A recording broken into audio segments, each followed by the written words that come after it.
The title dialogue shifts as Katara has now met Aang, and it ends on a more hopeful note than the previous one, with the affirmation, "But I believe Aang can save the world." The second episode flows directly from the first, almost like an extended introduction, reinforcing previously touched upon themes. There is great contrast between the character's reaction of Aang's return. After the distress signal flare, we see the elders with tense, concerned expressions.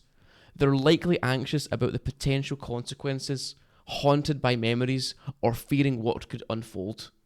Meanwhile, the children are thrilled to see Aang again, maybe reflecting the naivety and optimism of youth. Gran, however, isn't thrilled at all. She's clearly upset that both Katara and Aang disobeyed her by visiting the abandoned ship. Sokka immediately questions Aang, convinced that he may be a Fire Nation spy, a suspicion that he first raised in episode 1. "I knew it! You signaled the Fire Navy with that flare!" This reaction makes sense psychologically as he's stuck in a negative frame of mind, prone to confirmation bias. Essentially, Sokka is filtering all his observations of Aang to confirm his suspicions. Aha! The traitor confesses! I'm keeping my promise to Dad. I'm protecting you from threats like him. Katara's decision to leave the tribe with Aang raises the theme of tribalism, a deeply ingrained and sometimes powerful process of separating from a familial or a familiar group. Her choice is monumental, and it's worth exploring this emotional weight of leaving one's tribe. Fine. Then I'm banished too. Would you really choose him over your tribe? Your own family? Then there's the moment where Aang comments that he hasn't cleaned his room in 100 years. Wow, I haven't cleaned my room in 100 years. Guess I'll go back home and look for the airbenders. This line subtly hints that his inability to fully grasp the war's toll. It's understandable, he's still adjusting to his 100-year absence. Yeah, I liked her too. Well, duh. Next, we see Sokka preparing for battle, face painted with traditional markings. Face paint has a rich history in many cultures, symbolising everything from war preparation to spiritual transformation. Sokka's armour is simple, offering very little protection. He wraps his wrists tightly, possibly just to insulate himself and stay warm, or it could even be shielding his veins, a very subtle touch that suggests he is aware of the stakes. Contrast this with Zuko, who has intricate armour fastened onto him. His protective, ceremonial outfit reflects both his privilege and formality. And the music, it just sets the tone beautifully. I absolutely love it. I fucking love it! Sokka's bravery here deserves credit. He stands his guard to protect the village, echoing his father's legacy and the pressure he feels to be a leader. His courage embodies the quote, "The brave man is not he who does not feel afraid, but he who conquers that fear." The visuals as Sokka's footing literally crumbles beneath him symbolises the fragility of their situation.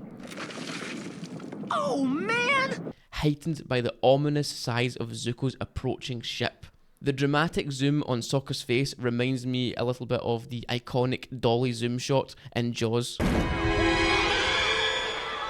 Sokka's expression of awe reflects his unfamiliarity with Fire Nation technology.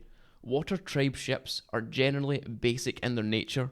However, the Fire Nation's metal behemoths showcase their industrial prowess. The Fire Nation theme here plays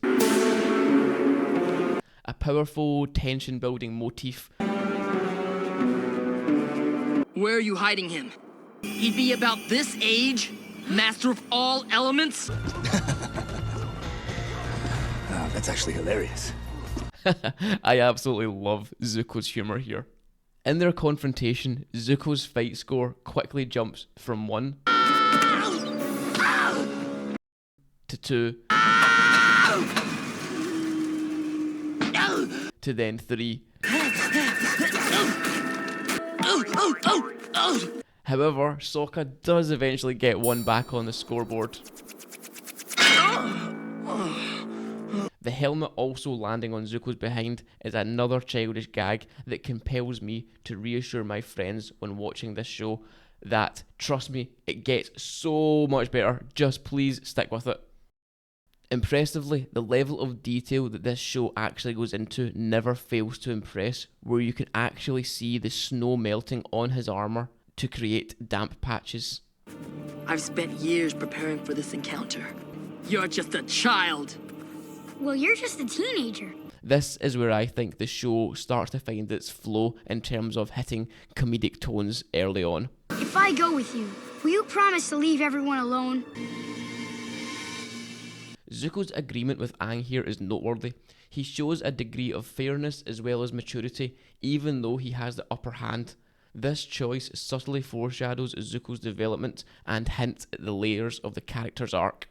Aang, now captured, manages a positive remark, asking Katara to take care of Appa, almost downplaying the danger. Take care of Appa for me until I get back. But as the door closes, his expression shifts to concern, especially as he sees Katara in tears.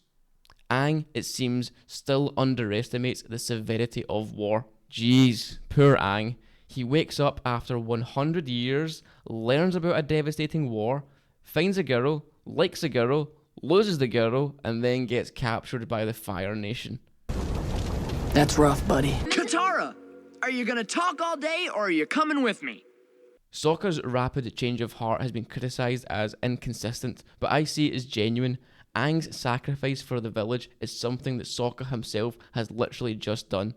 This act of Aang basically earns Sokka's respect. Katara's line about hope is another standout, It's been so long since I've had hope. and a very subtle foreshadowing term. Get in. We're going to save your boyfriend. He's not my. Whatever. Is another subtle reference to Pokemon. Hey, chill out! You sure are sensitive about somebody who's not your boyfriend. He's not my boyfriend! But maybe I'm just seeing patterns where there aren't any.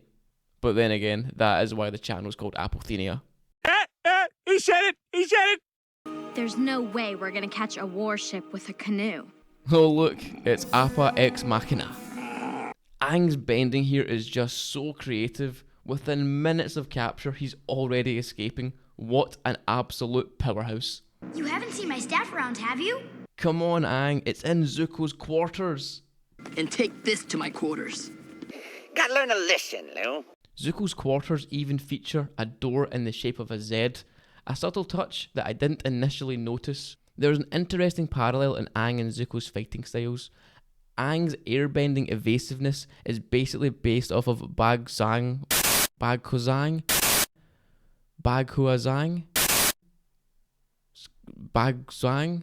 and it contrasts sharply with Zuko's more aggressive northern Shaolin kung fu firebending. Zuko shows us his physical resilience after being knocked into a steel wall and then roof without a scratch. What type of physical conditioning has this guy done? Aang's everyday use of bending speaks again to his mastery, blending skill with intuition seamlessly.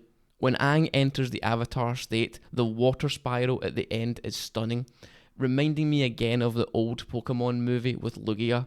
A visually breathtaking moment and also a personal favourite from my childhood. The post-avatar state drain hits Aang very hard. This highlights the physical toll it has on him. There is a nice moment of symmetry. Aye, Aang. Thanks for coming. Hey, Sokka. Thanks for coming. And here is the callback from earlier. A nice moment of symmetry. This final shot is beautiful. Beautiful. Paired with the soothing Kambala melody, it's so captivating that I actually looked up the instrument afterwards. This is a Kambala. Ooh, did you notice the water tribe symbols in Appa's saddle?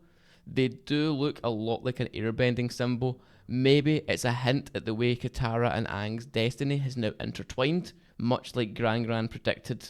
Of course, this is the pattern that they would do when rolled up, but it could also be a nice intertwining reference. And that wraps up episode 2.